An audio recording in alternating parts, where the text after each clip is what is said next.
towards you or away to kind of bring in this outer pulmonic flow area. Once we're done with that black and white video, we're just going to add color now. We're going to put that over our pulmonic trunk. So the aorta is coming out here and coming out, but then this is pulmonary artery. Yeah, pulmonary trunk and area here. Okay, so let's kind of bring that back in our view here.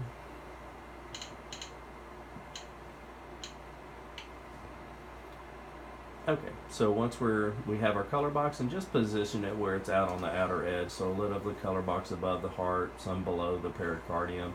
Again, you can always touch that, see it won't change, so it's saying that's all I can give you with this view. So we'll hit number 2 there. How does it know to be 66 in this view, but it went up to 70 something? It all depends on the depth of the imaging box and the return energy coming from the body. So if we lower it, it kind of will drop it. So the deeper you go, the more it has to sacrifice your scale. Okay. So you can see I kind of moved it up and it gave us one more on that. Okay.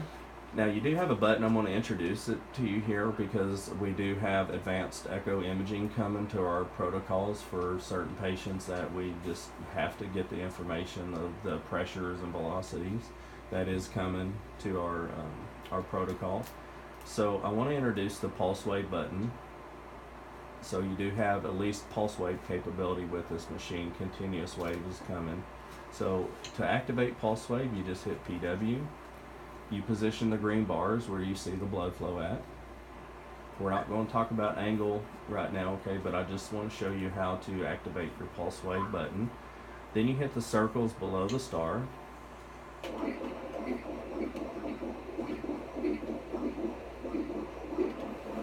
We were ultrasounding a pregnant queen.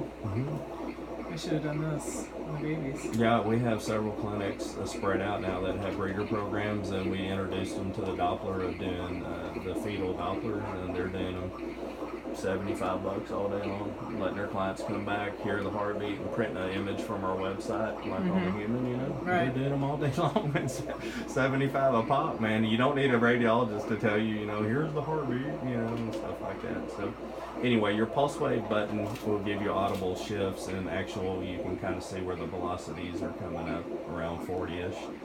Okay, so I just want to kind of show you where to turn that on at. Okay, so it would be the PW button. To get out of any advanced imaging, you just hit V mode, and that'll take you back to your regular black and white mode. Okay, so if I start leaning back towards me, be fish mouth, come on back towards me even further, be your mushroom. Okay, a little bit away, fish mouth. A little bit further away, it's going to be your LAAO view. Okay.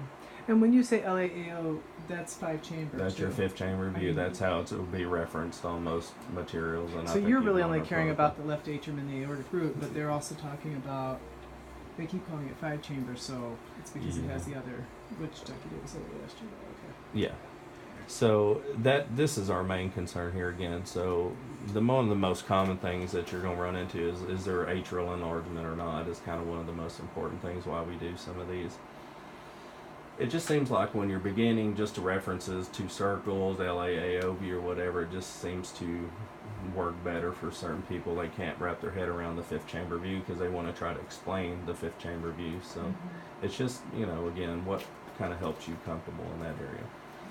I'll rotate back to 7 o'clock. Is it hot in here? You guys hot? A little bit hot, yeah. I'll have a crank the air. Okay, so I rotated back to 7 o'clock away from the towel now, went right into our sagittal view again. Okay, of our mitral valve. And this is our 4 chamber. This is your 4 chamber view. So you're going to have the right atrium, right ventricle, left ventricle, left atrium. It's pretty much 1, 2, 3, 4.